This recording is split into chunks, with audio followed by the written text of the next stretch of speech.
Kenapa tuh? Kenapa kami tidak marah sih? Datang, woi.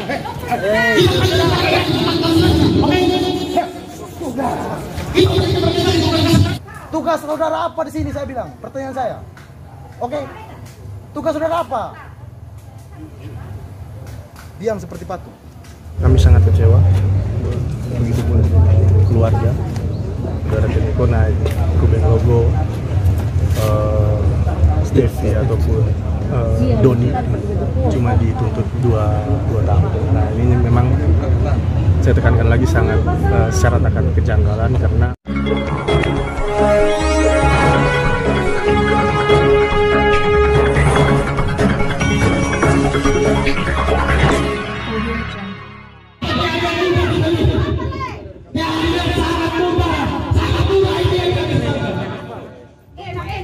keluarga kami sudah kembali meninggal.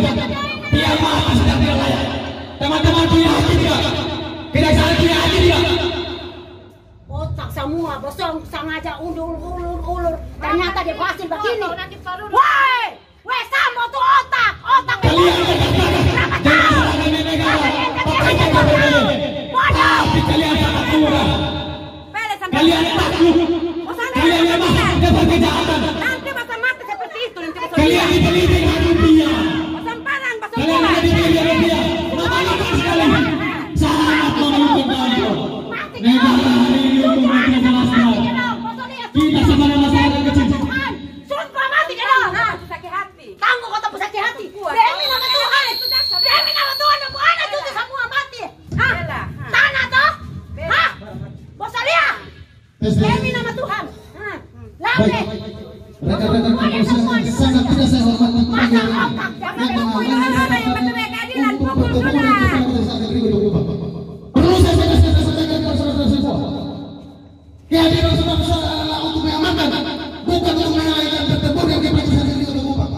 2 tahun. Itu yang kita bilang. Kalau kau banding jangan sampai ke ini bebas lah. Hah? Karena itu bilang mau bebas. Gampu harga diri. Woi. Perlu saya sampaikan. Bikin malu-malu. Di mana kita lagi dan juga saya dengan Kapan? panggil saudara dulu ke sini. Cuma saja kami yakin. Sudah berulang kali saya sampaikan dari Sampai seimbang. ada apa di Kota Kupang? Waktu ada kejadian juga tapi mana? Woi, Sambo yang otak pembunuh. Melakukan apa? Bertahun-tahun. Woi, masa ini otak pembunuh 2 tahun. Malu, woi, malu. Begini ya. Apa yang kalian perbuatan lagi kepada publik? Busuk. Jadi silakan kalau mau berkoordinasi yang baik, berkonsultasi yang baik, silakan. Pak Presiden. Apa hubungannya Pak Presiden yang dipanggil dari Kota Kupang? Karena tadi Pak bilang yang bekerja sama tentang kasus ini. Pak, sepertinya kurang lebih. Pertanyaan saya di mana panggil dari Kota Kupang? Apa saya? Kita panggil dari Kota Kupang. Pak, jawab yang pasti dari sini. Kenapa kau? Kenapa tuh? Kenapa kami tidak marah sih? Datang, woi.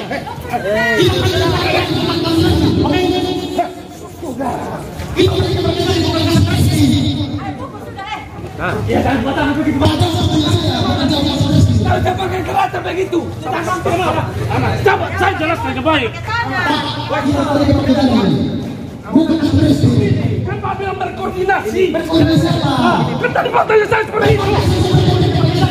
Kalau faktanya legap itu.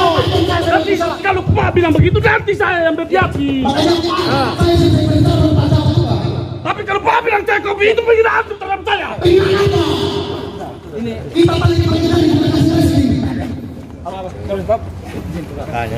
Jangan bilang saya kurang ngopi ya. Nanti ya kadang boleh. Boleh tapi jangan menghina saya. Boleh tapi jangan menghina saya. Kita tanya tadi media. Jangan bilang saya kurang ngopi. Bukan menghina. Hemat. Pak tidak respon jawab saya. Kami tidak mati ya Bang. Bukan masalah itu. Kami tidak mati di sini. Kami tidak mati. Mana yang kami kurangi harga diri? Kami tidak mati. Sudah saya. Jangan marah-marah gitu. Kami bukan marah tanpa alasan di sini. sini, putar. Jangan, putar. Lembaga hukum rusak benar. Tidak layak kita hormat. Kami tidak mau hormat kepada kalian. Saya tidak perlu kau hormat saya. Karena saya sendiri melaksanakan tugas juga. Tidak begitu. Kami tidak maki. Kami tidak keluarkan maki bagian. Apa harga diri kami kurangkan? Kalau kita mediasi datang, saya mediasi. Kejaksaan masuk seperti itu. Bapak dong, saya minta maaf ya. Kita mau bertemu dengan orang kejaksaan. Kita tidak ada urusan ya bapak-bapak, kita minta maaf. Tapi bapak-bapak dan sebenarnya juga tahu. Jangan kasar ya kita. Kita berurusan dengan yang di dalam. Pertanyaan saya, mana hasil progres dari pekerjaan itu berdekat? Bukan di mana Selamat siang kita keluar dari sini datang berurusan dengan kejaksaan ini. Bukan dengan bapak-bapak. Saya minta maaf ya. Tapi saya kira yang ada harga untuk bela kita sedikit. Kita tidak ada urusan dengan bapak dan masyarakat. Kita berurusan dengan bapak dan ibu yang ada di neraka dan keamanan. Tapi tolong, kita berada dengan keputusan yang kita tahu. Satu aja bisa bertahan, bisa keluar dengan kata-kata dan terbunuh 2 tahun. Saya tidak ngomong Pak polisi dong, saya minta maaf ya. Saya ada urusan dengan yang di dalam. Masa 2 tahun? Ini bukan binatang yang mati ya. Ini manusia, bukan istri anak. Tulang pokok dari keluarga. Enak-enak nanti dokter foya-foya 2 tahun. Begitu panik, bebas. Anda apa di sini? Dijawab dong. Baterai di telinga emang. Tugas saudara apa di sini saya bilang? Pertanyaan saya. Oke. Tugas saudara apa? Diam seperti patung. Dia si pusing oh. Jawab di sini. Saya pegawai. Nomor yang Anda tuju sedang tidak dapat. Lantas saya berseragam ini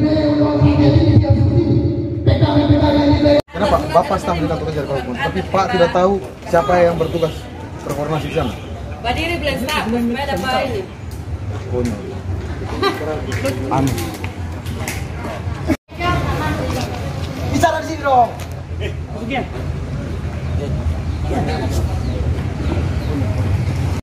Baik, terima kasih rekan-rekan media semua yang sudah hadir meliput agenda kami hari ini di Kejadian Kota Kupang.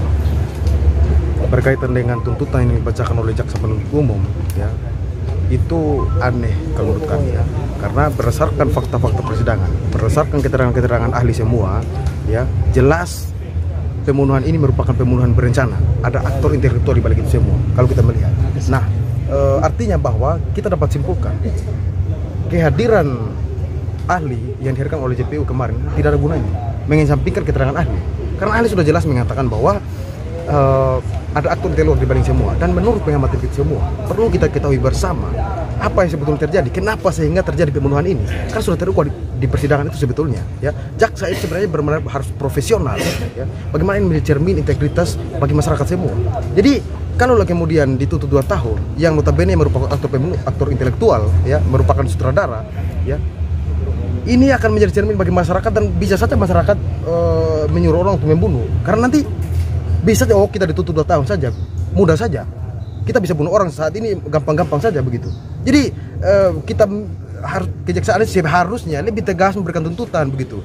Dan jelas ini apa yang menjadi motif sehingga terjadi pembunuhan ini. Ada apa di balik ini semua? Kan jelas barang ini semua. Kita paham bersama, kita tahu bersama. Aktor intelektual di balik ini adalah semua saudara Martin Konai. Sehingga terjadi tindak pidana ini. Coba ditanyakan kepada terdakwa, apa tugas kalian, siapa yang perintahkan segala macam. Kan sudah jelas, terdakwa mengakui bahwa ada perintah voice note daripada saudara Martin Konai sehingga terjadi pembunuhan. Lantas orang yang menyuruh membunuh dengan orang yang mengeksekusi lapangan jauh tuntutannya. Tuntutan kepada sutradara 2 tahun, tuntutan kepada eksekutor lapangan yang melakukan pembunuhan ini 14 tahun. Banyak keanehan di dalam pembunuhan ini. 2 terdakwa lagi merupakan residivis, tetapi dituntut 2 tahun. Aneh. Sudah jelas merupakan residivis, tetapi dituntut 2 tahun. Ada apa dengan kejadian Kota Kupang ini? Sehingga kita hadir di sini untuk bertemu dengan jaksa. Apa yang menjadi dasar sehingga mereka melakukan tuntutan 2 tahun itu? Jadi institusi kejaksaan hari ini tidak bisa dipercaya oleh masyarakat. Tidak memberikan rasa keadilan bagi korban. Jelas. Tidak ada moral, tidak ada hati, tidak nurani lagi Kejaksaan Negeri Kota Kupang. Makanya kita hadir di sini, ya. Kita harus bertemu dengan kepala Kejari dan jaksa menangani perkara ini. Kita akan mempertanyakan apa maksud you memberikan tuntutan seperti itu. Dan sudah dituntut 2 kali, ditunda 2 kali. Sidang ditunda 2 kali, ya. Ternyata dugaan kami sebelumnya ini pasti akan ada koordinasi antara kejaksaan dan antara kejaksaan untuk bagaimana memberikan tuntutan. Ternyata benar dugaan kami. Dituntut 2 kali bukannya menghasilkan tuntutan yang profesional, ya, yang bisa berimbang dengan perbuatan para pelaku, tetapi malah dituntut 2 tahun. Aneh kan? Ada apa dengan Kejari ini? Begitu. Jadi kita tidak akan meninggalkan Kejari Kota Kupang sebelum kita bertemu dengan kepala Kejari dan memberikan jawaban jelas. Begitu. Kakak, ini kan baru tuntutan. Nah, kemudian putusannya kan belum. Banyak kasus di pengadilan itu kan tuntutan dengan putusan itu berbeda. Kadangkala jaksa tuntutnya 2 tahun, hakim putusnya 6 tahun atau 8 tahun. Kan banyak kasus begitu. Ya. Di Kota Kupang juga banyak, sudah banyak terjadi. Bagaimana kira-kira harapan dari kakak terhadap hakim? Karena ini kan satu-satunya harapan terakhir ini kan kepada majelis hakim. Kira-kira bagaimana? Harapan kita aliansi semua, keluarga semua, hakim harus berani memutus jauh di atas tuntutan. Karena dia punya kewenangan itu. Tapi hari ini kejaksaan tidak boleh dibiarkan begini saja. Karena kedepannya akan terbiasa. Oh sudah kita putus begini. Begitu kan. Jadi harapan kita hakim harus berani menuntut maksimal, memutus maksimal perkara ini. Apabila tidak diputus maksimal, yang sudah jelas-jelas ini merupakan pembunuhan berencana, maka segala kemungkinan bisa saja terjadi. Keluarga aliansi bisa saja pakai hukum rimba. Tapi karena kami menghargai proses hukum di Republik ini, makanya kami masih terus mengawal kasus ini di pengadilan. Kalau kemudian kita bisa tidak menghargai proses hukum, maka kita bisa saja melakukan pembalasan kan begitu. Tapi kita menghargai proses hukum yang ada. Apa ada dugaan masuk angin kejaksaan masuk angin? Ya, dugaan kita kejaksaan jelas masuk angin. Dugaan kita begitu. Karena 2 kali ditunda. Pertama ditunda katanya sedang merampungkan tuntutan. Jadi harapan kita kemarin itu seharusnya tuntutan itu harus profesional begitu, harus berimbang dengan perbuatan. Tapi aneh, orang yang berencana dengan eksekutor lapangan jauh tuntutannya, jauh. 2 tahun dengan 14 tahun, coba dibayangkan. Sedangkan ada pelaku ini bergerak atas dasar perintah itu tadi, dan pelaku ini mengakui bahwa benar ada perintah. Jadi seharusnya perencana atau sutradara dalam perkara yang notabene merupakan saudara Martin Konai harus diputus di atas dari semuanya begitu. Harus itu. Karena jelas ini akan menjadi kebiasaan nanti kalau kita tidak tegas begitu. Terima kasih. Dari keluarga sendiri. Dari keluarga sangat-sangat kecewa dengan tuntutan. Dan kenapa otak dari pembunuhan hanya bisa 2 tahun dibanding dengan yang pembunuh? Karena pembunuh ini diperintah oleh bosnya. Jadi kita keluarga ini menuntut supaya keadilan di NTT dan khususnya di ketempatan keluarga nih dong harus mendapat hukuman yang setimpal. Harapan untuk nanti untuk ini keputusan nanti saya minta Ibu Hakim Ketua untuk maksimal keputusan ini yang betul-betul yang tidak ada yang bilang nego-nego begini atau masuk angin. Kita keluarga berharap, sangat-sangat berharap, karena ini pembunuhan bukan bunuh binatang atau apa, ini manusia. Dia meninggalkan 2 orang anak dan istri. Jadi kita keluarga hari ini sangat-sangat kecewa, sakit hati. Masa pembunuh hanya dibilang 2 tahun, otak pembunuh 2 tahun. Sangat kecewa. Kejaksaan kurang bagus. Memang kami sangat kecewa. Begitupun keluarga. Abang kuat sedikit. Suara kuat. Yang kedua memang dari awal saya ratakan kejanggalan ya kasus ini dari proses tidak diperpanjangnya masa penahanan, kemudian akhirnya diperpanjang oleh kejaksaan terus mendekati batas waktu, terus sempat mau P21 dikatakan kurang cukup bukti, terus berujung sampai dengan hari ini. Dan memang terhadap pelaku penusukan atau orang yang mengantar atau membonceng pelaku penusukan dengan terdakwa lain yang turut serta atau yang disinyalir menurut melakukan, perbedaan hukumannya sangat jauh, perbedaan tuntutannya sangat jauh. Yang mana pelaku penusukan itu dari orang yang membonceng 14 sama 12 tahun kalau tidak salah, tapi terhadap saudara Kenny Konai, Ruben Logo, Steffi ataupun Doni cuma dituntut 2 tahun. Nah ini memang saya tekankan lagi sangat syarat akan kejanggalan, karena bagaimana mungkin jaksa mendakwa dengan dakwaan pasal dari 338, 7170 dan seterusnya, berarti kan dia sangat yakin bahwa ada bukti ataupun berdasarkan keyakinan jaksa pantas didakwakan pasal tersebut. Seperti itu.